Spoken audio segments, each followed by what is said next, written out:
Laura Castor from the University of Tromso to introduce the screening. Laura is a professor of English literature, and she's also been following American politics over quite a few years. So she will give you a thorough introduction to the film and to the director, and so please give a warm welcome to Laura Castor.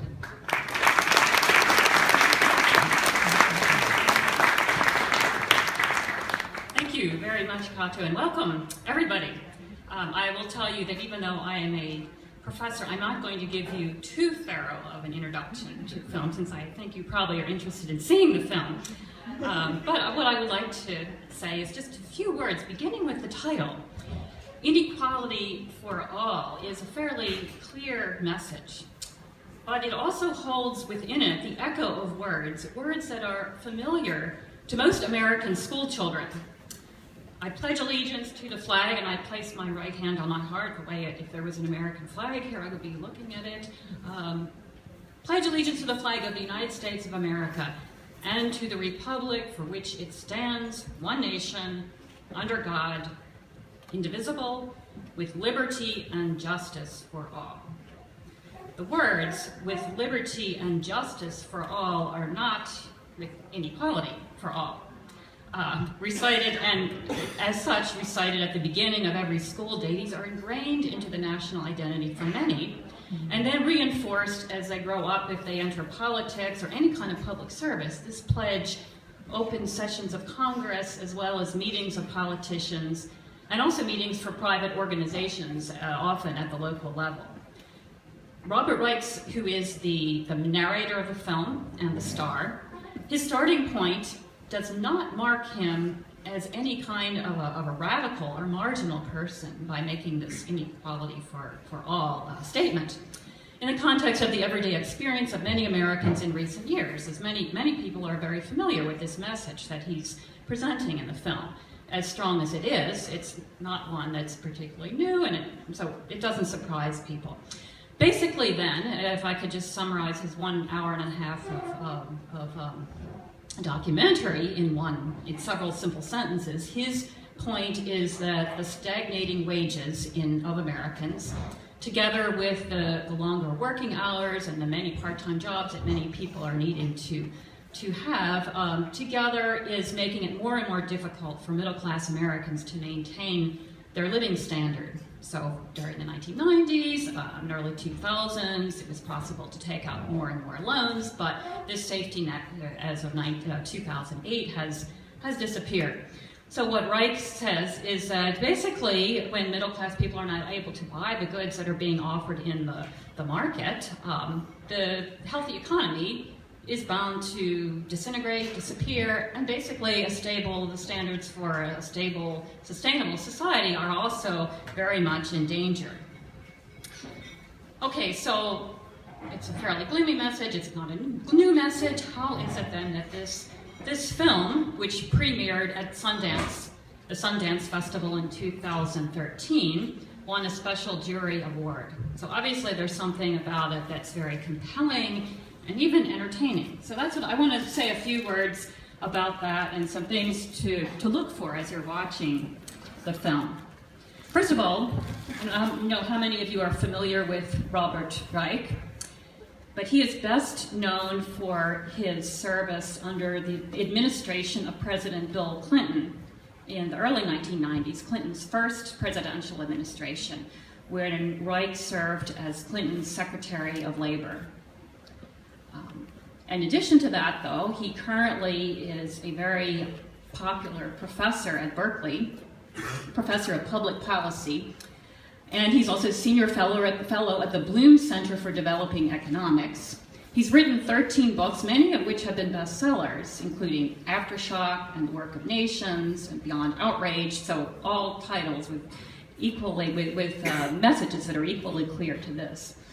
And then, of course, this film, which has gained acclaim in the United States, in Canada, in the UK, also in Sweden, and also in Norway now. Hopefully, it will become more known in Norway over the coming months.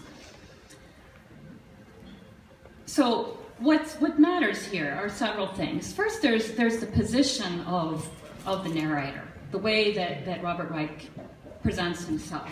Now he's coming from, in a very long-term sense, this tradition of the man of virtue who's standing slightly outside of the mainstream, who is daring to tell the truth. But in a more immediate sense, or immediate in terms of 20th century, there is a tradition of the social documentary that began, and the term itself, documentary, was coined in the 1930s in the United States by John Grierson, who was in fact wanting to involve working class people in public life and wanted to find some way of inspiring people to get involved in by presenting information in very simple but dramatic ways. So this approach to documentary then was rooted in social realism, and its purpose was actually didactic. So many of us have the idea that documentaries are supposed to be objective and fair, but as it started, the purpose was clearly politicized. So if we fast forward to the near future, we can ask ourselves, okay, so what is this film being compared to? Many have compared his presentation, Reich's presentation, to An Inconvenient Truth that Al Gore presented, his Academy Award film, in 2006, as well as Michael Moore's film, many of Michael Moore's films, but especially Capitalism, A Love Story of 2009. So in this film, Reich includes a call for action, so it's in that sense politicized, and it's very clear in its message, the similar way that Michael Moore's documentaries do, except that Reich has a quite different persona than Michael Moore and Gore.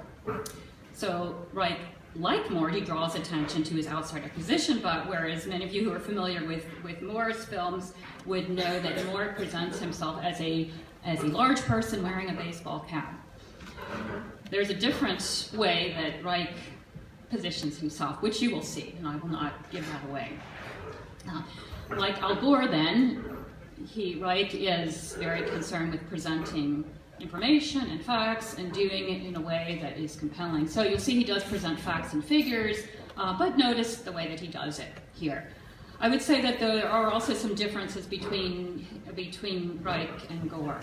And one of the most central of these is that Robert Reich is very passionate about, he appears passionate about what he's doing. He's a very charismatic speaker.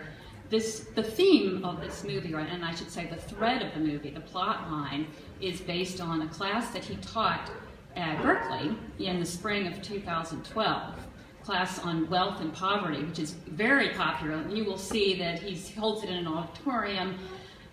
We see shots, of course, of Reich on the stage giving parts of his lectures, and then the filming shifts to the audience, so you see how the students are reacting. He also includes clips of interviews he does.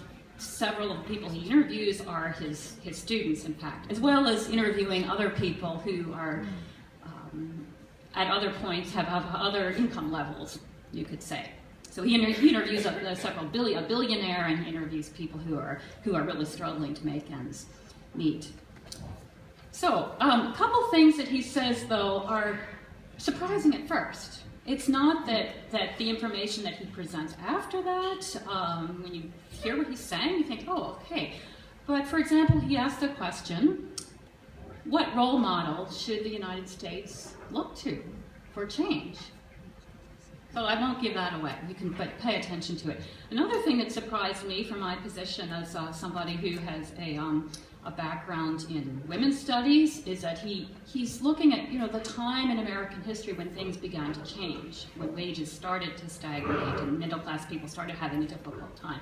And one of the things he links to that is gender and women's entrance into the workplace. So pay attention to how he follows up on that. So several surprising ways of presenting information. He is presenting information in a way that shows that he is very involved.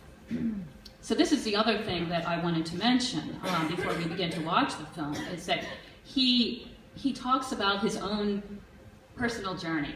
Not in the beginning, so the focus is not all about Robert Reich.